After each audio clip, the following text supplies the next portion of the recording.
Well, hi all. This is Diane McKeever. That sounded so imposing. My goodness, all of that information. Thank you all for coming today or participating today. This is a new venture for me, and all the experience that I've had. I've never had a blog cast like this where I don't see people. So I'll be talking to myself. I won't be able to hear you laugh, which is actually sad for me, but I'll deal with it, I think. So, Facebook, friend or foe, controlling your Facebook experience. Um, Let me see. There we go. So, you already heard my background. If you're interested in visiting my blog, it's 100 Computer Tips in 100 Days.blogspot.com. And my book is 100 Amazing Computer Tips, $15 on Amazon. So, should you or shouldn't you be on Facebook? Well, of course, it's a very personal decision, isn't it, whether or not you want to spend time on Facebook. But this presentation is really designed for two people. One is the people who are not currently on Facebook and are considering it. And the other is for people who are on Facebook and are frustrated by the experience. So if you're in either of these categories, you're in a great place. So why would anybody want to join Facebook? I am so sorry. Don't you know? It's probably some kind of a marketer. Why would anybody join Facebook? Well, it's a multi-layered experience. I think that you'd find that once you're on Facebook, you get great enjoyment from finding out what people are doing who are in your sphere of influence, people that maybe you haven't seen in 20, 30, 40 years. I have reconnected recently with a lot of people who graduated from high school with me. Graduated from elementary school with me. So it's really been kind of a great experience. And it is our dominant source of information. I find it interesting that when I'm on Facebook, it's one of the first places that I get information relative to what's going on in the community. It's a place for engagement and interaction. And most of all, it's not going away. Over 1 billion people a day are using Facebook to reconnect, to connect, as well as to get information. Okay, so of course there's going to be some cons, right? Those are all the pros, the reasons why you might want to join Facebook. But there's a lot of reasons that people do not want to join Facebook. One is that people often think that it just wastes their time. Well, if that's your viewpoint of Facebook, then you need to reconsider how much discipline you have, because you need to spend as much or as little time as you want. Some people look at Facebook once a week. Some people look at it every hour on the hour.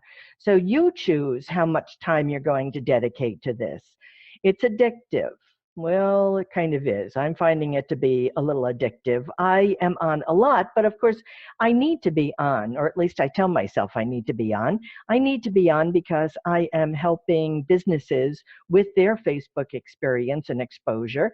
And so I need to be on checking their progress, posting things for them, and engaging people in it. So I really need to find out what's happening. Privacy concerns. Let's just get that right out there. If you don't want something on the internet, don't post it. There is nobody sitting next to you who is holding a gun to your head and saying, you haven't posted lately. You need to be telling people what's going on. Well, nobody is going to be doing that. If you want to share information with your friends, you can do that. In addition, you have settings on here. You can say, only my friends can see this. Now, that's not the default setting, but you can change that. So you can say, only my friends can see what's going on. And again, if you don't want people to see what's going on, don't post it. TMI, too much information. This is one that's often used as an excuse for not wanting to be on Facebook. I don't really want to know what my friends had for breakfast. Well, I have over 800 friends on Facebook, and I have to tell you that I don't know what any of them had for breakfast this morning because my friends don't post that. In fact, most people don't post that kind of information. What they're putting up is birthday messages to their friends and family. They're putting up pictures about their vacation. They're just sharing information that's going on in their community and their lives. So if you're not interested in that, then maybe you shouldn't be on Facebook.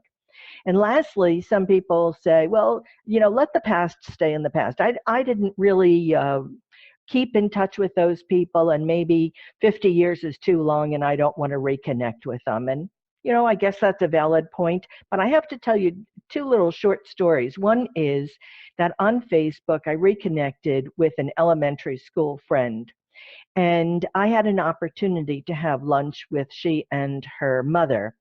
And her mother died a few months after I had seen her. Now, I probably could have gone through life without having seen the mother, but it meant a lot to me, and I think that it made my life better by virtue of having had an opportunity to see her before she passed away. My daughter recently said to me that she was having lunch with a friend that she used to know from Connecticut, that she never had this girl's email address or phone number. They used to work together in Connecticut, but had lost touch, except on Facebook. Suddenly, has moved to Florida in the town next to us, and they're getting together and having lunch. Now, she wouldn't have kept in touch with her and would have lost sight of her. So really it was kind of nice to be able to have Facebook to do that connection. Okay, so let's talk about navigating Facebook, because one of the most important things in our session is I'm going to be referring to various words, various sections of the page, and I think it's important that you know what it is that I'm talking about. Now, the screenshots that I'm going to be using are looking at Facebook through a browser on a computer. You can view Facebook on your anything actually, on your iPhones, on your Droid phones, on your tablets. You can view it using apps as well as using a browser. But to see most of the screen, of course, you're going to need a larger screen than is visible on the apps. So all of the pictures that I take today are from a screen, a computer screen.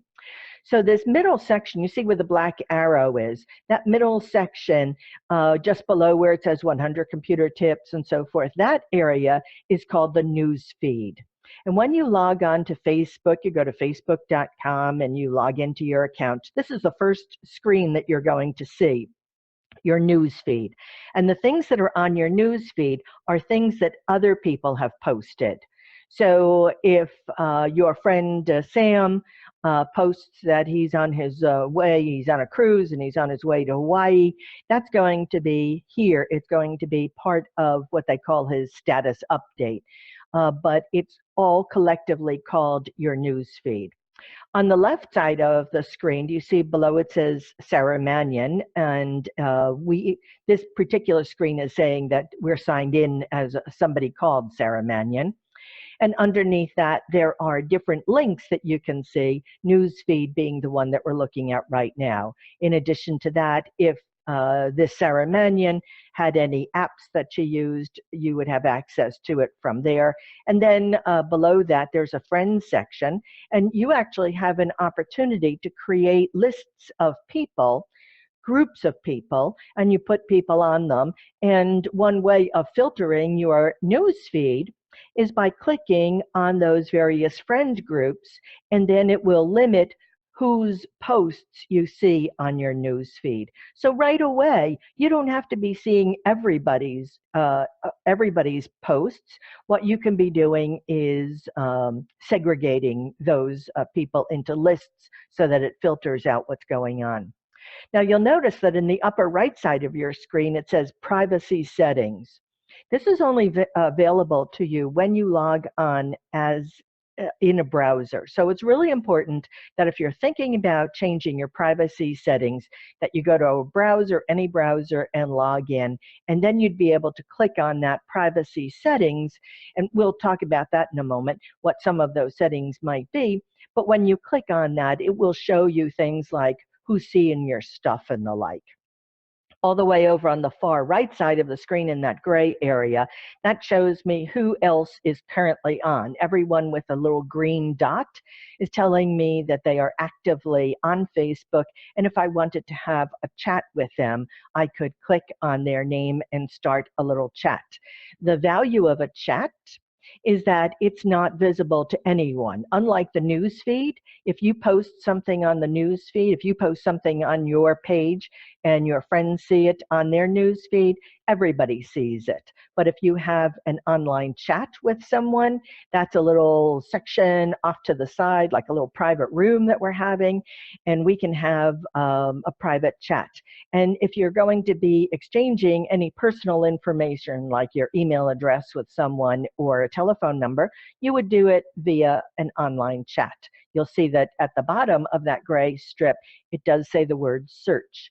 So you would be able to click in there, because not all of the 800 friends that somebody has is listed there, just a small group. And if you wanted to have a chat with somebody who was either offline or not in this list, you would click in that little search box at the bottom, type in their name, really just 4 or 5 characters in their name, and up would pop their name, and you'd click on it and you'd be having a little offline chat. Okay, across the top of your screen, it says a search box. And as it says, you can search for people, places, and things. So if you wanted to search for someone who wasn't a friend, or if you wanted to search to see if an organization that you wanted to be part of had a Facebook presence, you would be able to click in that box, type in whatever it is that you're looking for, and as you typed that information, it would pull down and it would be giving you some suggestions. Okay, so this is something that's really kind of important. The news feed that you see, Facebook has determined that you should be viewing what they have identified as top stories.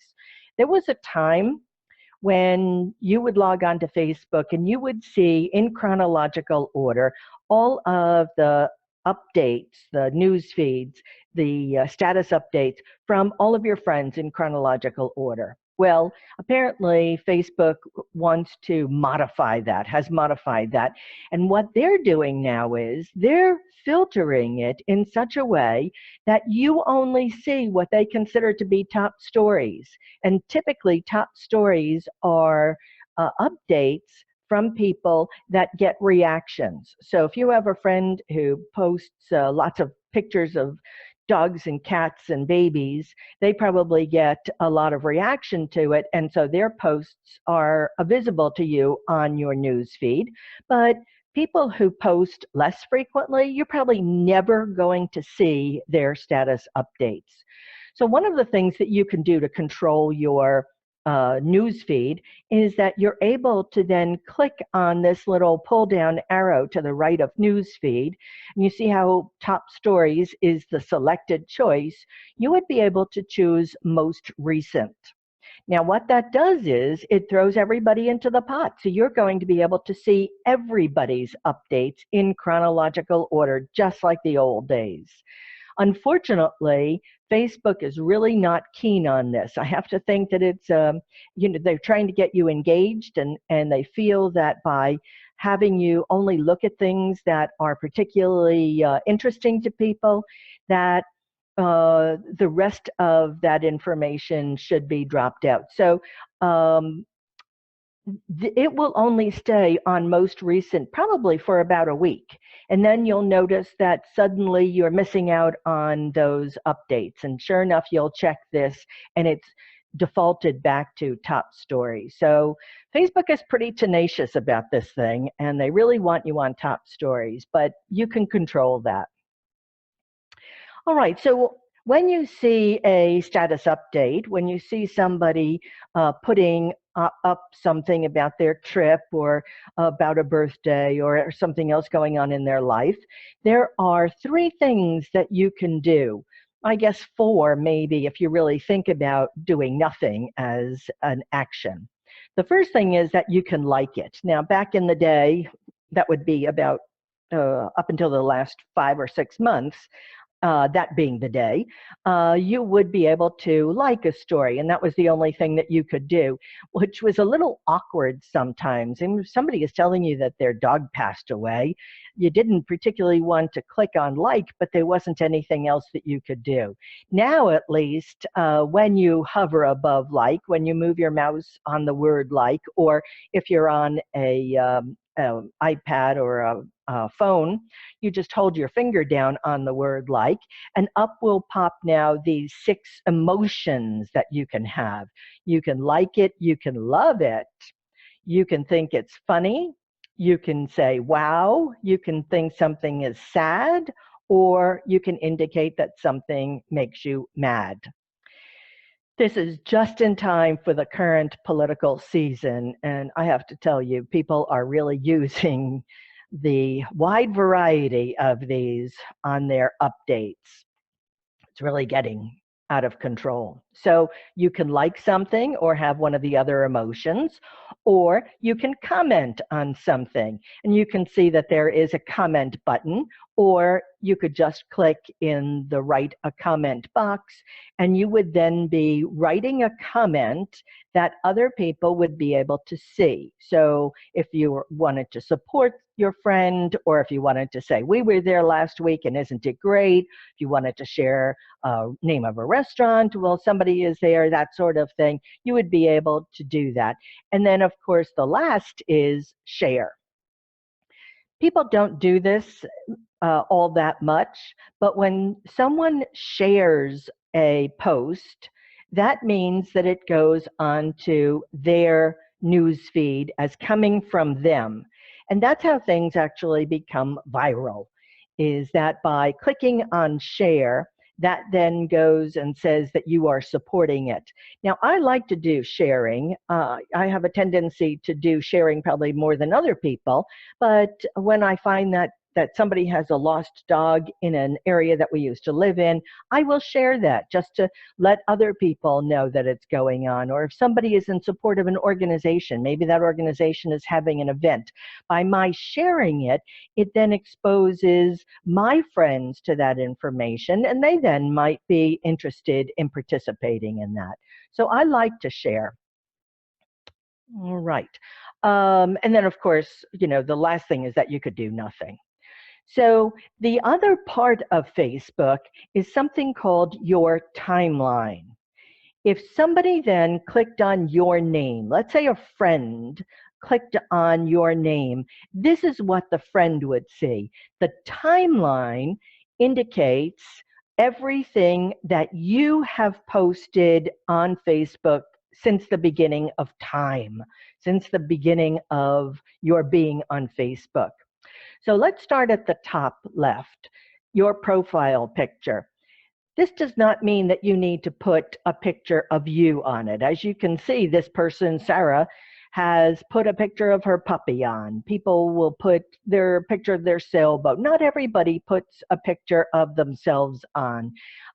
You can put anything that you want here. This picture, however, gets put into all of your posts, because you can see, if you look in the larger section of the screen, the little thumbnail of that very same profile picture. So every time you post something, that profile picture is used.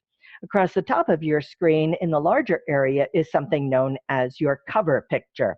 And your cover picture is, people use it much more to show a little bit of their personality. If you're a sailor, you have a sailing picture. As you can see, Sarah is a beach person, so she's got a beach picture.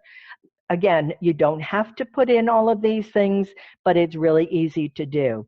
If you wanted to change your cover or your profile picture, you just move your mouse on either of these.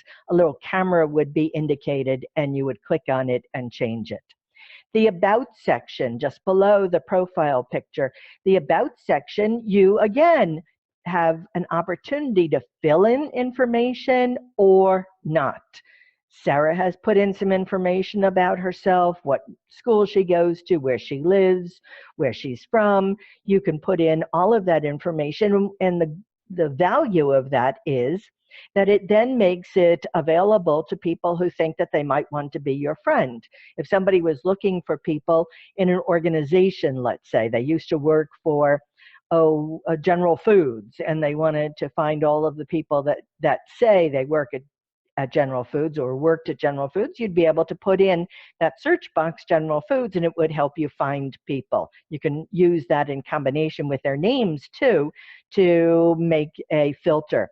But of course, you control whether or not this information is available. And then it shows who your friends are. So this is what a friend would see. Now, by default, not only friends can see this, but by default, it's friends and friends of friends. And that gets a little dicey. That then kind of opens it up to the world, because can you imagine that if you, let's say you had 100 friends, and each of those friends has 50 friends, well, suddenly it isn't just your 100 friends that are seeing it, but it's many times that 100 friends that are seeing or capable of seeing your information. So you might want to be careful about what you post, but again, we will see in just a moment that you can control that. All right, across just below Sarah's name, we have different tabs, and you would be able to click on these tabs, or anyone seeing your timeline would be able to click on these tabs. All right, so we're going to control your friends' posts. Now you might say, well, I didn't know that I could control my friends' posts. I thought I had to see everything. Well, especially in this time when we're doing, people are posting a lot of stuff about the election. It's getting old fast. You have an opportunity to unfriend people, but I wouldn't necessarily want to do that right off the bat. What I might do is I might unfriend them, but I might turn off the notifications on them.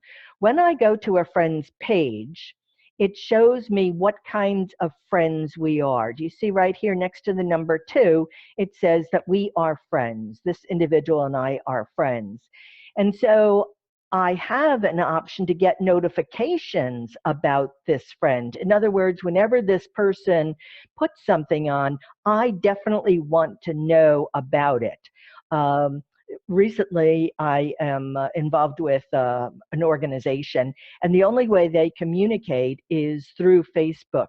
So in order to get those notifications, I have turned on get notifications to be sure that when they post, I actually get a little message that says they have posted. They could also be a friend, or they could be a close friend. Can you imagine that the word close friend, if I clicked on close friend, in that algorithm that Facebook uses to show the top stories, this person would be further up in that news feed. An acquaintance, of course, is somebody that, I probably don't really care one way or the other, so they'd be further down in the algorithm, and I wouldn't see all that many of their posts. And of course, I could suggest friends.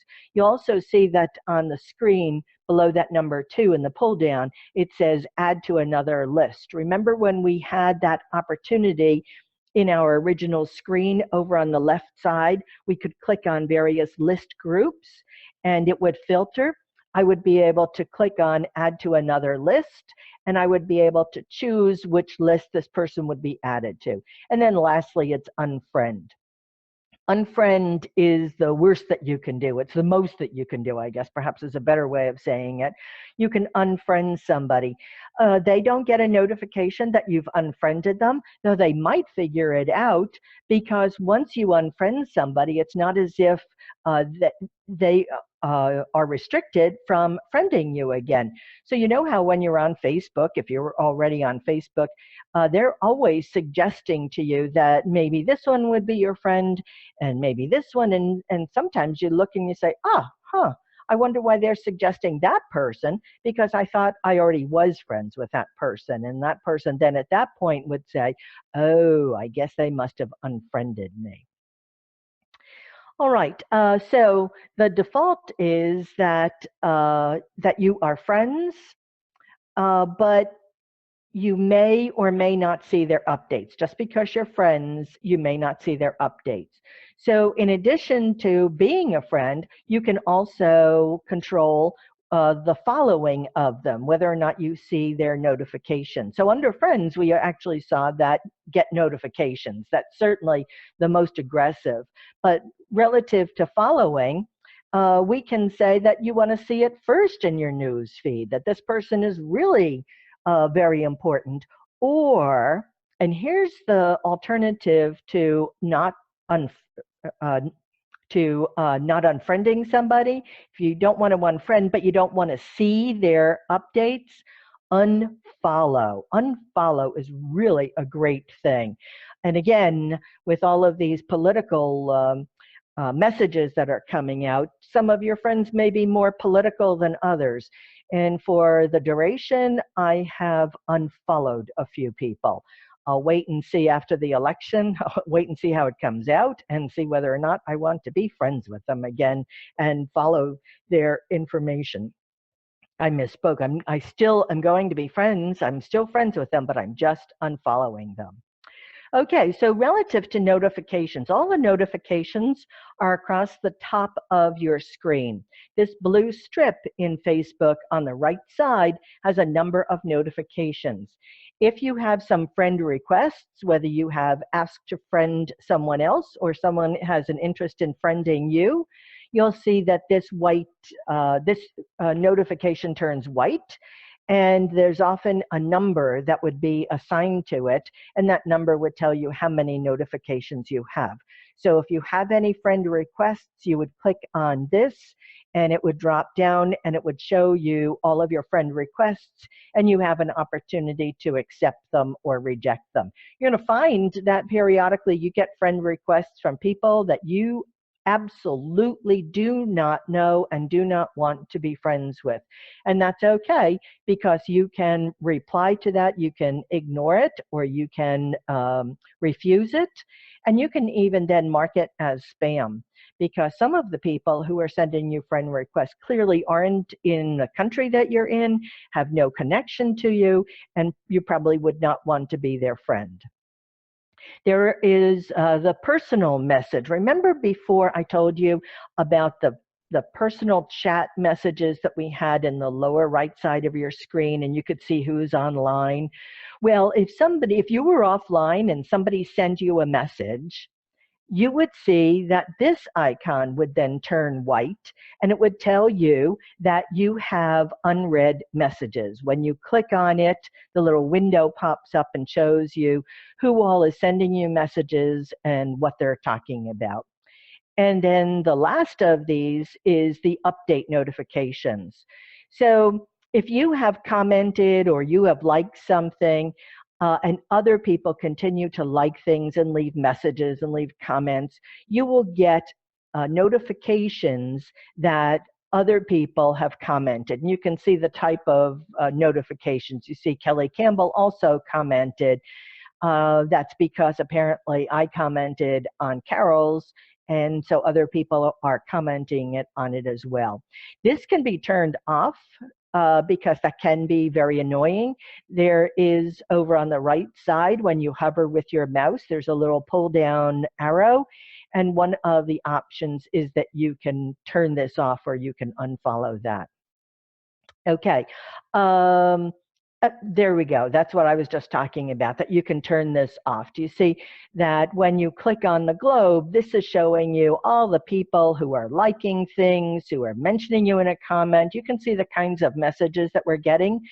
And if you don't want to get further messages like this, you can click on that X and you can turn off all of those messages. Especially this is true of birthday messages. You know, if somebody is really popular, you wrote a birthday message to them and now you're getting all 100 of them. So if you don't have Facebook, how do you sign up? and it's real easy, of course. They want to make it really easy for you. You go to facebook.com and you enter your name, your email address. You can only sign on with one email address. If you try logging on and having a different name, because some people actually have kind of aliases, you would need a different email address. Sign in with your password, put in your password, and put in your date of birth. It really is important that you put in your correct date of birth, or one that's verifiable, because I've had people who forget their password and it's been years since they signed on Facebook and they can't remember what date they put down for their birthday. So what the heck, put it down. You can actually hide your year. That's one of the personalizations that you can do in your settings. There's a little lock next to your year, your birth year, and if you click on that, it will hide your birth year, which is actually pretty good, because I see a lot of my friends don't know how to do that, and by default your birth year is visible to everybody. So whenever you're having a birthday, it's so lovely that Facebook tells them exactly how old they are. Having a birthday coming up, don't want everybody to know. So there you go. And then as soon as you fill this in and click on sign up, you will get an email. You'll have to go to your email and click on the confirmation link, and you're on. So it's that difficult to get onto Facebook. They really want to make it easy for you. So let's talk about your privacy settings, because this is really probably one of the most important things that you can do. Again, the screen that I'm showing you is from a browser.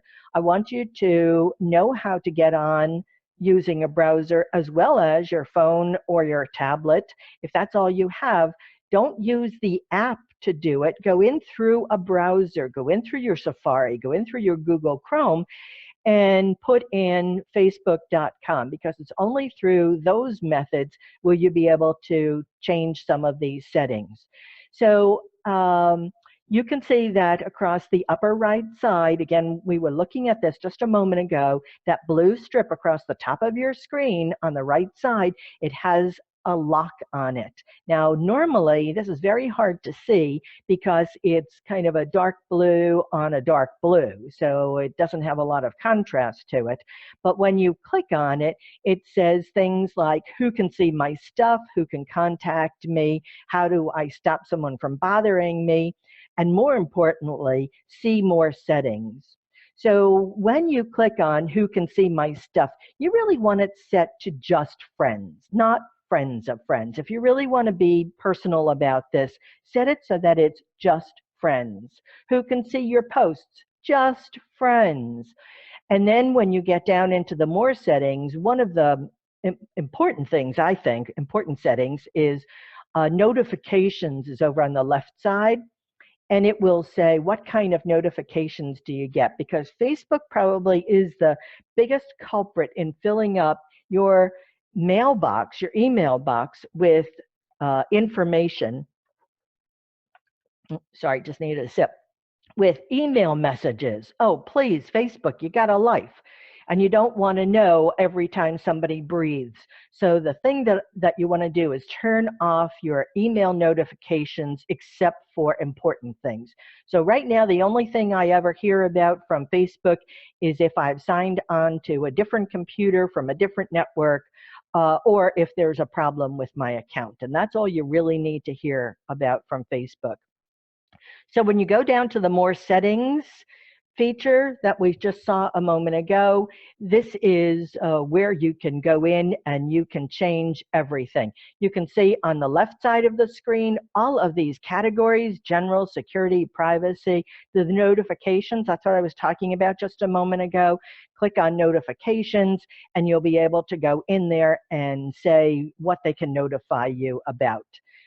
Payments you won't worry about because you won't be spending money, I hope, on Facebook. But if you play some games, watch out, they can get very expensive. So in order to change all of these, you click on the edit all the way over on the right side. And when you click on edit, each of these is going to have some more responses. Now, for me, you can see who can send you friend requests. I say everybody. In fact, I'd like y'all to be my friend. At the end of the session, I'll tell you what my screen name is if you haven't figured it out. And if you'd like to be a friend, I would love to have you. In addition to basic things that I post, I also post a lot of computer-related things. So you might find it interesting to be my friend. All right, Facebook etiquette.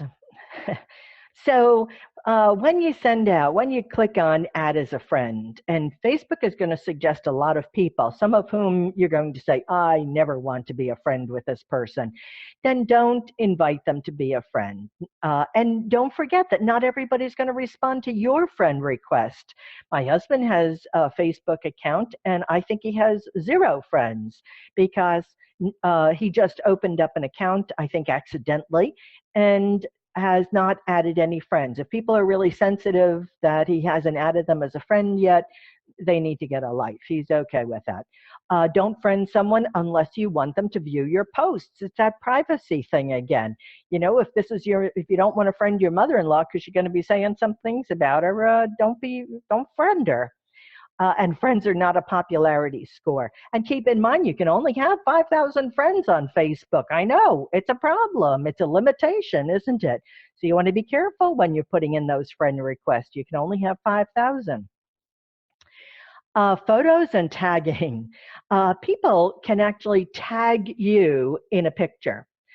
They can bring up a picture that their friend or they have posted, and by clicking on the picture or clicking on tagging, you can then click on people and identify who they are by clicking on their names. And I have to tell you that Facebook is really great about this, that when you click on someone's name, it's saying, hey, is that good old Nicholas?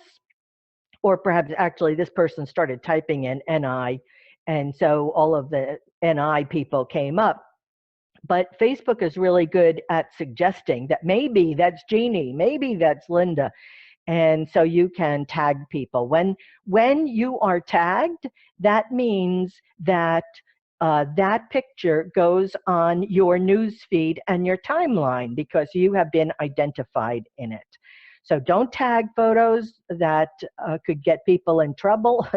If somebody's having an affair and you post their picture and then you tag them, maybe that's not such a good thing to do. And don't tag people in unflattering photos. If this is a picture of a teacher perhaps or a public official and they've got a drink and maybe they look like they're a little loopy, maybe that's an opportunity for you to not tag them. Okay, so a lot of people ask questions in these sessions, and there's one frequent question, which is, what if I want to edit or delete something I wrote? You know, you realize that you were mistaken and you didn't mean to write the things that you wanted to. You can always edit a post. You find the post, go to your timeline. You find the post on your timeline. You can see where this hand is in the screenshot. You click on that. That's a little down-facing triangle. And you can see that you can edit the post, change the location, change the date. And lastly, you can delete it. So if you really said something inappropriate, maybe there was what they call drunk posting. I don't know. I've never drunk post. But if there is something that you wrote that maybe the next morning you're thinking, man, what made me think that that was a good thing to put up, you'd be able to delete it. Who can see what you've posted? Well, you get to choose that. In addition, there is an opportunity when you write on your status update. When you put something in here, you actually get to choose who all would be viewing it. You can see public, friends, and then authors is actually one of my lists. So I could say that only people in a particular list could see what I wrote. So a lot of people use that as a filter. Most of the time, this will be set on friends. So just your friends. But if this was a lost puppy in your neighborhood, you might want to say for that one, the public. And then when somebody shares that, that would be visible to all of their friends. If you said only your friends can see it and somebody shared it, that couldn't go beyond your friends, the friends that you have in common. Okay. And can you customize it? And yes, that's what we were just talking about. You choose the audience before you post, and you have an opportunity to limit that audience. Okay. Is there a difference between liking a friend's post and liking a page? Absolutely. When you like a friend's post, that's this picture in the upper right side. When you like somebody's post, you're actually kind of saying, I support that person. I support what you've written. I like it. Or as we know, there are 6 emotions that you can have. So you can like a post, but a business or an organization, you like their page. So you see the Nokomis drum circle. If you like their page, then you will get updates when that page has been updated. You will get their notifications. I thought this was an interesting graphic. It's been determined by Facebook, and of course they know, because they know who friends are of friends, that between you and me, there's 3.5 degrees of separation. You know how there used to be, is it 6 degrees of separation between everybody and Kevin Bacon? Well, this is 3.5 degrees of separation between you and anyone else on Facebook, which is kind of interesting and maybe even scary. There it is, the average degree of separation. Okay, so Facebook friend or foe, should you be on Facebook? Well, there's 1.65 billion people who visit Facebook every month, with almost 67% of those people checking it daily. Only you control who sees what you post, and certainly you control what you post. So why not be on Facebook? You can be like one of, I think out of my 800 friends, probably 750 are lurkers, where all they do is sit and check out what's going on, and they never post anything. You control what appears in your news feed. You control your friends. If they're saying things, wonky things that you don't want to be looking at, maybe they're going through an ugly divorce and they're saying ugly things, that's okay. You can unfollow them for a little while. But why not have a Facebook account? It doesn't cost anything, and you might actually enjoy it. Oh man, 144. Oof, they gave me 45 minutes and I still have a minute left. So will you be my friend?